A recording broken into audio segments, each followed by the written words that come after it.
মেয়ে বলল, মা শীত পড়ে গেছে, কই এখনও সরু চাকলি পিঠে বানালে নে?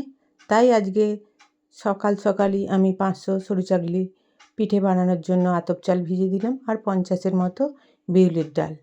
আমি অনেককে অনেক রকমভাবে সরু চাকলি পিঠে বানাতে দেখেছি, আমি কিন্তু একটু অন্যরকমভাবে সরু চাকলি পিঠে বানাই, সেটাই আজকে আমি আপনাদের কাছে শেয়ার করছি। দেখুন আমি কিসের সাহায্যে সরু চাকলি পিঠে বানাই। এই যে মাটির হাঁড়িতে, আর এই একটা লোহার, যেটাকে বলা হয় লোহার বেড়ি, এইটা বানিয়ে নিতে হয়। দোকানেও কিনতে পাওয়া যায়, কিন্তু সেটা খুব কমই দেখা যায়। যাই হোক, আমাদের এটা তৈরি করা হয়েছিল লোহার এই বেড়িটাকে।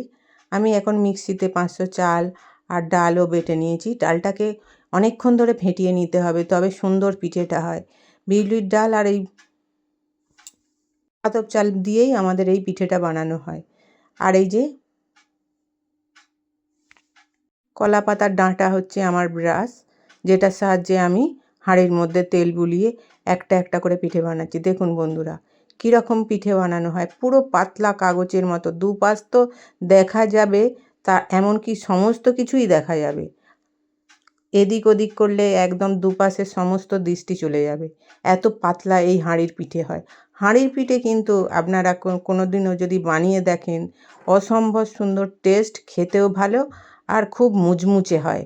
বিউলির ডাল দেওয়ার কারণে পুরো কাগজের মতো পিঠে হয় এই সরু চাকলি। হাঁড়ির পিঠে অসম্ভব ভালো।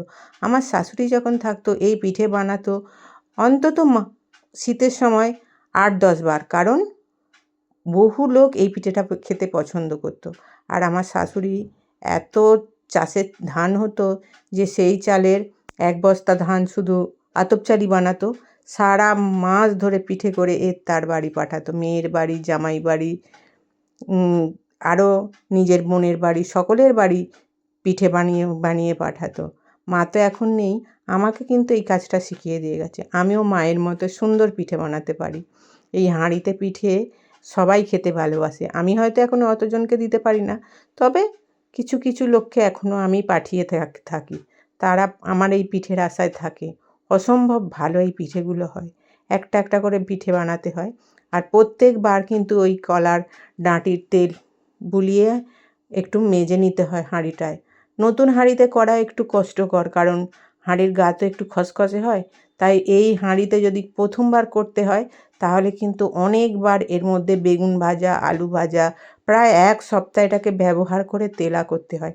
আমিও এই হাঁড়িটাকে 1 সপ্তাহ বেগুন আলু ভেজে ভেজে পুড়িয়ে পুড়িয়ে পুরো কালো করেছি, তবে কিন্তু এই পিঠেটা হয়। আর কোনো সময় যদি এই যে একটু তেল না পড়ে, তাহলে কিন্তু ওই জায়গাটা আটকে যায়।